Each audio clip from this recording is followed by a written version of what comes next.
Hello नमस्कार दोस्तों, स्वागत है आप सभी का हमारे YouTube चैनल गुंजन गुरुजी पे। दोस्तों आज हम आप लोगों के लिए मैथ यानी गणित के 7 अति महत्वपूर्ण प्रश्न के बारे में इस वीडियो में बताएंगे, इसलिए आप वीडियो के अंत तक बने रहिएगा। दोस्तों जो भी स्टूडेंट यूपी पुलिस एग्जाम की तैयारी कर रहे हैं दोस्तों, तो देखिए उसमें किस तरीके के प्रश्न आएंगे। जैसे यहाँ पर दिया गया है पहली 10 विषम प्राकृतिक संख्याओं का माध्य ज्ञात कीजिए, और 4 ऑप्शन है दोस्तों, इन चारों ऑप्शन में से कौन सा होगा। और भी प्रश्न है, देखिए कितने प्रतिशत की वार्षिक साधारण ब्याज दर पर कोई राशि 10 वर्षों में दोगुनी हो जाएगी। यहाँ पर दिया गया, नीचे 4 ऑप्शन है, इन चारों ऑप्शन में से कौन सा होगा। बिल्कुल आपको शॉर्ट तरीका बताएंगे दोस्तों इस तरीके के प्रश्न सॉल्व करने के लिए, इसलिए आप वीडियो के अंत तक बने रहेगा। ये सारे प्रश्न आपके प्रीवियस ईयर के हैं। तो जो भी स्टूडेंट दोस्तों यूपी पुलिस कांस्टेबल की तैयारी कर रहे हैं, तो कौन सा बुक से तैयारी कर रहे हैं, तो देखिए चक्षु प्रकाशन के द्वारा बुक निकाला गया दोस्तों, जो बेस्ट बुक है। इसमें इस तरीके कंटेंट क्वेश्चन डाले दोस्तों जो प्रीवियस में आए हैं। देखिए आपको 12 सॉल्व पेपर मिल जाएंगे जो प्रीवियस में आए हैं क्वेश्चन, और 15 प्रैक्टिस सेट मिलेगा इसी के आधार पर। और चारों सब्जेक्ट को इसने बिल्कुल अच्छे तरीके से इस बुक में कवर किया गया दोस्तों। जरूर इस बुक को परचेज कर लीजिएगा, लिंक वीडियो के डिस्क्रिप्शन में है। फ्लिपकार्ट, अमेजन हर जगह पर उपलब्ध है, तो जरूर इस बुक को ले लीजिए। इसके साथ साथ आप और भी बुक ले सकते हैं। तैयारी को और मजबूत करने के लिए दोस्तों यहाँ पर स्टडी गाइड जो उत्तर प्रदेश पुलिस के लिए कांस्टेबल के लिए दोस्तों बेस्ट बुक है। इसके साथ साथ आप इस बुक को भी परचेज कर सकते हैं। इन सभी बुक को खरीदने का लिंक वीडियो के डिस्क्रिप्शन में दिया है, तो जरूर परचेज कर लीजिए और इस बुक से तैयारी कीजिए दोस्तों। चक्षु प्रकाशन के द्वारा जो निकाला गया है, यह मार्केट में जो नज़दीकी दुकान है वहां पर भी उपलब्ध है, तो ये बुक आपको मिल जाएंगे। तो देखिए जैसे पहला क्वेश्चन दिया दोस्तों, पेन पेपर लेकर बैठिए, सॉल्व करते हुए चलिए। करा कि पहली 10 विषम प्राकृतिक संख्याओं का माध्य ज्ञात कीजिए, यानी कि आपको क्या निकालना है दोस्तों, 10 प्राकृतिक विषम संख्याओं का माध्य। तो देखिए विषम संख्या यहाँ पर पहले बता देते हैं कि विषम संख्या क्या होता है। सबसे पहले आपको क्या लिखना है दोस्तों, विषम संख्या यहाँ पर लिख देना है, यानी विषम संख्या। तो विषम संख्या हम लोगों का कौन कौन होता है उसका माध्य निकालना है। तो ये देखिए 1 हो जाएगा, उसके बाद आपका 3 हो जाएगा, फिर हम लोगों के सामने 5 हो जाएगा, फिर क्या हो जाएगा दोस्तों 7 हो जाएगा, उसके बाद हम लोगों का 9 हो जाएगा, फिर हम लोगों के सामने 11 हो जाएगा, फिर 13 हो जाएगा, फिर क्या हो जाएगा दोस्तों 17 हो जाएगा, उसके बाद हम लोगों के सामने 19 हो जाएगा। सब आपको क्या लेना है दोस्तों, अच्छा यहाँ पर विषम संख्या का ही जिक्र किया है, यानी विषम संख्या का लिया है तो 7 9 के बाद 11 11 ये देखिए 2 2 का गैप रहेगा ना, 1 3 5 7 9 11 11 के बाद क्या हो जाएगा दोस्तों 13 हो जाएगा, 13 के बाद आपका क्या हो जाएगा 15 हो जाएगा, 15 के बाद हम लोगों के सामने क्या आ जाएगा 17 आ जाएगा, 17 के बाद हम लोगों के सामने क्या आ जाएगा दोस्तों 19 हो जाएगा, 19 के बाद क्या लेना है 21 लेना है। तो क्या संख्या हो रहा है 1 2 3 4 5 6 7 8 9 10, यहीं तक हम लोगों का 10 हो गया। देखिए ना 1 3, उसके बाद हो जाएगा 5 7 9 11, 11 के बाद 13 15 17 19, यहीं तक हम लोगों का हो रहा है। यहीं तक 19 तक में क्या हो जा रहा है 10 हो जा रहा है। काउंट कर लीजिए 1 2 3 4 5 6 7 8 9 10, और सब में क्या कर देना है दोस्तों कोमा लगा देना इस तरीके से। अब सबको जोड़ लीजिए, क्योंकि उसने कहा है माध्य निकालने के लिए। माध्य क्या होता है, सभी संख्याओं का जोड़। यहाँ पर हो जाएगा 1, अब प्लस क्या कर देना है दोस्तों 3 कर देना है, प्लस 5 कर देना है, प्लस क्या करना है 7 कर देना है, प्लस क्या हो जाएगा 9 हो जाएगा, फिर हम लोगों के सामने 11 हो जाएगा, फिर क्या हो जाएगा दोस्तों 13 हो जाएगा, 13 के बाद आपको 15 लेना है, 15 के बाद हम लोगों के सामने 17 हो जाएगा, अब प्लस क्या हो जाएगा दोस्तों 19 हो जाएगा। और इन्हीं सभी को जोड़ के आपको क्या करना है, टोटल 10 संख्या है, तो 10 से क्या करना है दोस्तों भाग दे देना। जैसे ही आप भाग दे देंगे आपका क्या निकल आंसर निकल जाएगा। तो चलिए जोड़ लेते हैं कितना हो रहा है। तो देखिए 9 7 16 5 21 21 3 24 1 25 25 और 9 जोड़ेंगे तो कितना हो जाएगा दोस्तों, तो 25 9 34 34 और 7 जोड़ेंगे तो 41 5 46 46 और 3 कितना हो जाएगा 49 1 50। करी यहाँ पर जीरो हासिल कितना रहा दोस्तों 5 बचा, तो ठीक है। तो इधर हो जाएगा 1 1 2 1 3 1 4 1 5, अब 5 कितना हो जाएगा 10 हो जाएगा, तो 100 हो जाएगा। और नीचे क्या हो जाएगा दोस्तों 10 का 10 हो जाएगा, क्योंकि बट्टा में रहेगा। तो इसको जैसे ही आप कटा लीजिएगा 1 0 से 1 0 कट जाएगा, तो इस प्रश्न का आंसर क्या हो जाएगा दोस्तों, ऑप्शन नंबर बी क्या हो जाएगा, सही हो जाएगा। मोस्ट इंपॉर्टेंट क्वेश्चन है दोस्तों जो रिसेंटली पूछा गया है आपके यूपी पुलिस कांस्टेबल में। देखिए अगला क्वेश्चन दिया हम लोगों के सामने, कहा जा रहा है कि ए बी की आयु का अनुपात 3:1 है। 15 वर्ष बाद इसका अनुपात कितना हो जा रहा है? 2:1 हो जा रहा है। तो ठीक है, उनकी वर्तमान आयु क्या होगा? तो आपको करना क्या है और कैसे होगा इस प्रश्न का आंसर? ये देखिए ए बी की आयु दिया गया है, तो यहाँ पर ए अनुपात क्या कर लेंगे दोस्तों? बी कर लेंगे। इसका दिया है 3 और अनुपात में क्या लिखा है? 1 लिखा है। तो अनुपात से हटाएंगे तो इसमें 3x हो जाएगा और इसमें क्या हो जाएगा दोस्तों? 1x हो जाएगा। तो वो कह रहा है कि 15 वर्ष बाद, तो आप क्या करेंगे? इसमें 3x प्लस क्या कर देंगे दोस्तों? 15 कर देंगे। इधर क्या हो जाएगा? 1x प्लस इसमें क्या कर देना है दोस्तों? 15 कर देना। तो इसका अनुपात कितना हो जा रहा है? तो कह रहा है कि 2:1 हो जा रहा है। तो 2 बट्टा में क्या लिख देना? 1 लिख देना। अब इसको क्या कर लेना है? क्रॉस गुना कर लेना है। तो क्रॉस गुना करेंगे तो इस साइड हो जाएगा 3x हो जाएगा, अब प्लस 15 का क्या हो जाएगा दोस्तों? इधर 15 हो जाएगा। अब बराबर इधर 2 से गुना करेंगे तो 2x हो जाएगा और प्लस का प्लस 15 दूना क्या हो जाएगा दोस्तों? 30 हो जाएगा। तो ठीक है, x वाला को एक साइड कर लेते हैं, तो और ये अंक वाला को क्या करेंगे? एक साइड कर लेंगे। तो ई साइड में हो जाएगा हम लोगों के सामने 3x, यहाँ पर लिख देते हैं 3x, माइनस क्या हो जाएगा दोस्तों? 2x हो जाएगा। अब बराबर का बराबर, तो 30 माइनस क्या हो जाएगा दोस्तों? यहाँ पर 15 हो जाएगा। तो ठीक है, इसको घटाएंगे तो इधर हो जाएगा x बराबर 15, 30 में से 15 जाएगा तो 15 हो जाएगा। ठीक है, तो उसने कहा कि उनकी वर्तमान आयु क्रमशः है। तो वर्तमान आयु देखिए आपने क्या माना है? वर्तमान आयु 1 का 3x है। यहाँ पर लिख लीजिए कि वर्तमान आयु, तो उसका यहाँ पर लिख देते हैं। यहाँ पर क्या लिखेंगे दोस्तों? वर्तमान। तो वर्तमान जैसे कि 1 का है 3x, तो 3x है तो इसका कितना निकल जाएगा? तो 3 गुना यहाँ पर क्या हो जाएगा दोस्तों? 15 हो जाएगा। तो क्या आ जाएगा? 45 आ जाएगा। एगो का 45 आ जाएगा। उसी प्रकार से दूसरा का 1x है, तो 1x है तो इसमें गुना करेंगे तो 1 गुना क्या कर देंगे? यहाँ पर 15 कर देंगे। इस जगह पर क्या कर देंगे दोस्तों? 15 करेंगे तो 45 और 15 होगा। ऑप्शन नंबर आपका डी क्या हो जाएगा इस प्रश्न का आंसर? मोस्ट काफी इंपॉर्टेंट क्वेश्चन है, तो देख लीजिए कि इस टाइप के क्वेश्चन एग्जाम में आए तो वहां पर आप कर लेंगे। जो तरीका हमने बताया देख लीजिए, एकदम इसी तरीके से आपको करना है। देखिए अगला क्वेश्चन दिया है दोस्तों हम लोगों के सामने, तीसरा नंबर क्वेश्चन। कहा जा रहा है क्या कि कितने प्रतिशत वार्षिक साधारण ब्याज दर पर कोई राशि 10 वर्षों में क्या हो जा रहा है दोस्तों? दुगुना हो जा रहा है। कभी 3 गुना हो जाएगा, 4 गुना हो जाएगा, तो कुछ भी अगर वो 2 गुना, 3 गुना, 4 गुना कुछ भी इस तरीके से दिया है तो आप क्या करेंगे? इस तरीके से यहाँ पर कोई पी है और हो जाना यानी हो जाता है 2 गुना हो जाए, 3 गुना हो जाए, तो क्या हो जाता है दोस्तों? मिश्रधन हो जाएगा। तो मूलधन अगर 1 रुपया था, हो जा रहा है कितना हम लोगों का? तो उसने कहा कि ये कितना हो जा रहा है? 2 गुना हो जा रहा है। तो ठीक है, 2 गुना हो गया, तो 2 गुना हो जा रहा है तो निकल गया, यानी कि देखिए मिश्रधन 2 मूलधन, तो यही मिश्र ब्याज जो निकलता है क्या निकलता है? तो ब्याज निकलता है हम लोगों का मिश्रधन में क्या कर लेंगे दोस्तों? मूलधन को घटा देंगे तो आपका ब्याज निकल जाएगा। तो यहाँ पर आपका ब्याज क्या निकल जाएगा? यानी कि इस जगह पर अगर ब्याज की बात किया जाए तो ब्याज हम लोगों के सामने क्या निकल जाएगा दोस्तों? 1 निकल जाएगा। हमेशा याद रखिएगा, अगर 2 गुना रहे, मान के चलिए कि 4 गुना रहता, 4 गुना रहता तो ब्याज कितना हो जाता? तो यहाँ पर 4 होता, 4 में से 1 घट जाएगा तो क्या हो जाएगा? 3 हो जाएगा। यानी अगर कहेगा 5 गुना, तो 5 में 1 घट जाएगा 4, यानी कि हमेशा जो ब्याज रहेगा तो उसमें से हम लोगों का 1 क्या हो जाता है दोस्तों? कम हो जाता है।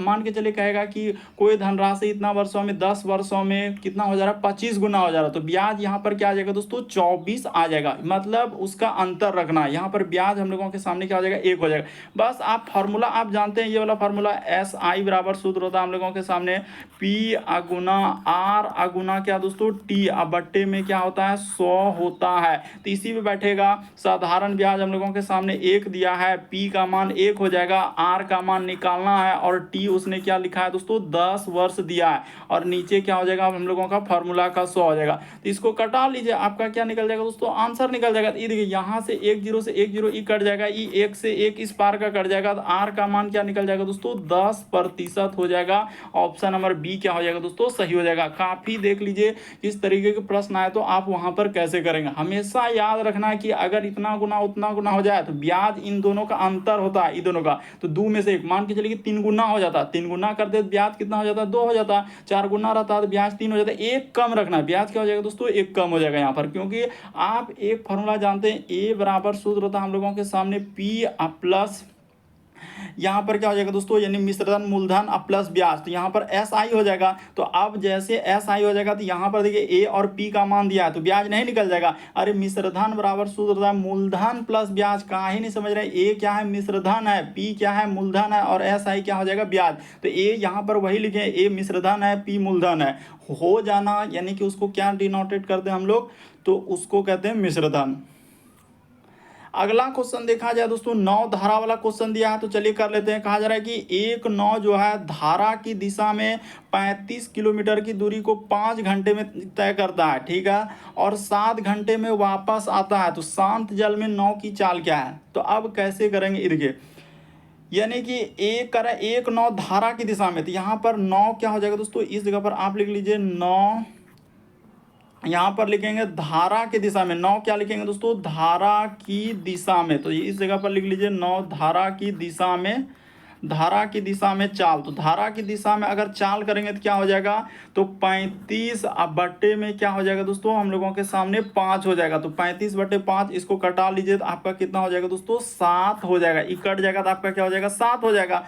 उसी प्रकार से अब लिखेंगे इस जगह पर 9 धारा की दिशा में, तो आप लिखेंगे 9 धारा इस जगह पर क्या लिख लेंगे दोस्तों, धारा के विपरीत, यहाँ पर क्या लिख लेंगे, धारा के विपरीत दिशा।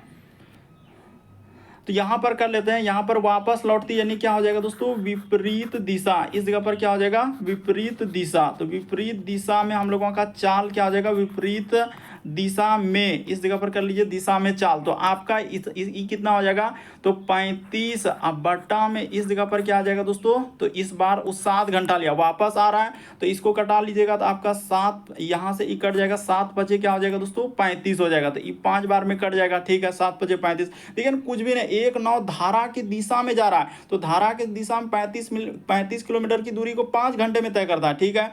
फिर जब वापस आता है तो वापस आने में क्या कर रहा है दोस्तों, 7 घंटे ले रहा है, तो 7 से घटाएंगे तो 5 हो जाएगा। तो शांत जल में 9 की चाल, तो इस जगह पर लिख लीजिए दोस्तों, शांत जल में, यहाँ पर लिख देते हैं शांत जल में 9 की चाल। शांत जल में इस जगह पर क्या लिखेंगे दोस्तों, 9 की चाल। तो 9 की चाल कैसे निकालेंगे, दोनों को जोड़ लीजिए और 2 से क्या कर दीजिए दोस्तों, भाग कर दीजिए।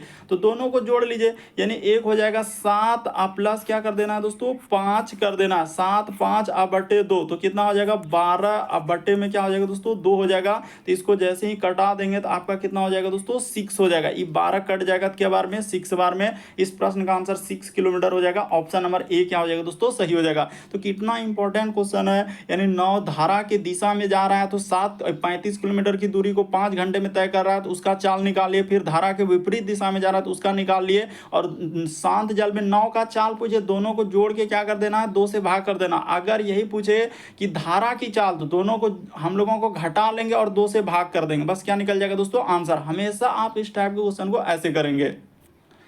अगला क्वेश्चन देखा जाए, कितना इंपॉर्टेंट क्वेश्चन आपके एग्जाम में पूछे गए थे। कह रहा है कि 2 ट्रेनों की गति का अनुपात दिया है 4:5 है, यदि दूसरी ट्रेन 8 घंटे में इतना करता है। तो लिख लीजिए, 2 ट्रेन दिया गया है, तो 2 ट्रेन यानी एक हम लोगों का ट्रेन हो जाएगा एक, और दूसरा ट्रेन क्या हो जाएगा दोस्तों, दूसरा, इसको मान लेते हैं। इसका गति का अनुपात लिखा है 4 में क्या है दोस्तों, 5 है, ठीक है। तो उसने कहा कि दूसरे ट्रेन की गति, तो दूसरा यानी कि 5, यहाँ पर इसमें क्या कर लेंगे दोस्तों, 5, तो 5 बराबर हम लोगों के सामने क्या हो जाएगा, दूसरी ट्रेन की गति करा 800 किलोमीटर। तो 800 किलोमीटर की दूरी को कितना घंटा में लिया है, तो 5 घंटे में उसने तय किया है।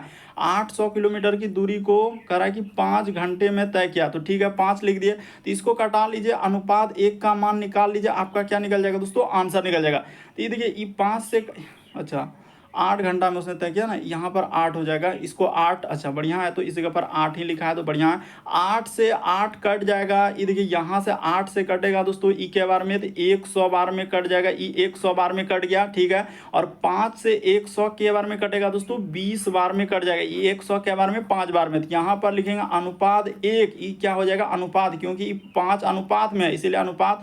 तो अनुपात थोड़ा नीचे लिख देते हैं, हटाइए, यहाँ पर लिख देते हैं, इस जगह पर कितना झमेला कर रहा है। यहाँ से इस जगह से अनुपात लगा दिए और नीचे लिखेंगे थोड़ा, अनुपात 1 बराबर हम लोगों के सामने क्या हो जाएगा, 20 हो जाएगा। तो उसने कहा कि हम लोगों का कि दूसरी ट्रेन, तो पहली ट्रेन उसने क्या पूछा है, देखिए पहली ट्रेन की गति क्या है, तो पहला ट्रेन का पूछा है, तो पहला ट्रेन क्या है दोस्तों 4 है, तो पहला ट्रेन का निकालेंगे तो पहला ट्रेन का हम लोगों का 4 है, तो 4 और गुना क्या कर देंगे दोस्तों 20 कर देंगे, तो 20 चौके क्या हो जाएगा 80 किलोमीटर प्रति घंटा क्या हो जाएगा दोस्तों, आंसर हो जाएगा। पहला ट्रेन का जो गति निकालेंगे, चाल निकालेंगे तो 80 किलोमीटर हो जाएगा। ऑप्शन नंबर आपका देखिए यहाँ पर डी में दिया गया, इस प्रश्न का आंसर डी क्या हो जाएगा दोस्तों, सही हो जाएगा। तो किस किस तरीके के प्रश्न आपके एग्जाम में पूछे गए हैं तो उसको देख लीजिए, ताकि एग्जाम देंगे तो वहां पर कवर हो जाएगा। बढ़ जाते हैं अगले प्रश्न की ओर।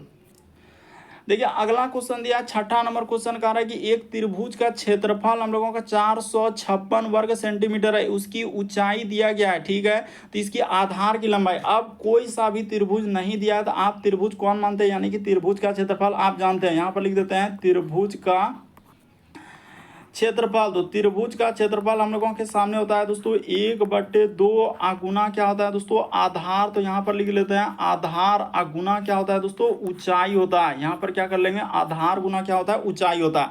अब देखिए उसने क्षेत्रफल दिया है, तो क्षेत्रफल हम लोगों के सामने कितना दिया है, 456 दिया है, तो यहाँ पर लिखा जाएगा 456, देख लीजिए बराबर का बराबर, यहाँ पर हो जाएगा 1/2 हो जाएगा, गुना का गुना, आधार तो दिया ही नहीं है तो आधार आप निकालेंगे, इस जगह पर आधार का आधार लिख देंगे, और गुना ऊंचाई उसने दिया है, कितना दिया है 24 सेंटीमीटर, तो ठीक है 24 सेंटीमीटर, तो इसको कटा लीजिए आपका आंसर ही निकल जाएगा। ये देखिए 2 से ई कट जाएगा, 2 से 24 के बार में कटेगा दोस्तों, 12 बार में कट जाएगा, तो 12 से आप सीधा भाग दे दीजिएगा 456 में, तो इस साइड में हो जाएगा आधार, यहाँ पर क्या हो जाएगा दोस्तों आधार बराबर। ये कैसे लिख रहे हैं, देखिए 12 से 456 कट रहा है, तो हम लोगों का 12 तिया क्या हो जाएगा दोस्तों 36, और यहाँ पर 9 रहा, तो 12×8 = 96, यानी 38 बार में कट जाएगा इस प्रश्न का आंसर। कौन, 12 से जो है 456 38 बार में। कैसे, अगर आपको दिक्कत होता है तो आप क्या करेंगे, 12 से आप 456 में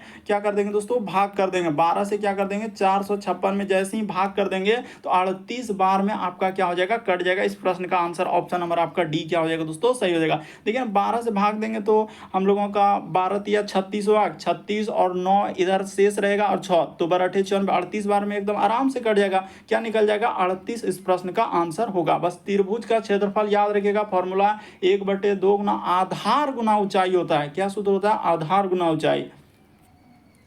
अगला क्वेश्चन देखा जाए, हम लोगों के सामने दिया था एक समबाहु त्रिभुज का सवाल आपके एग्जाम में पूछा गया था, कर यदि समबाहु त्रिभुज का क्षेत्रफल, तो देखिए अब यहाँ पर जिक्र कर दिया और इसमें कोई जिक्र नहीं किया था, इसमें खाली लिखा था एक त्रिभुज का क्षेत्रफल, तो कौन सा त्रिभुज, तो कोई भी त्रिभुज रहेगा तो उसके लिए क्षेत्रफल 1/2, लेकिन यहाँ पर जिक्र है समबाहु त्रिभुज, तो याद रखिएगा इस जगह पर लिख लेते हैं समबाहु। यहाँ पर क्या लिखेंगे दोस्तों, समबाहु त्रिभुज का क्षेत्रफल, तो समबाहु और यहाँ पर त्रिभुज बना लीजिए, समबाहु त्रिभुज का क्षेत्रफल।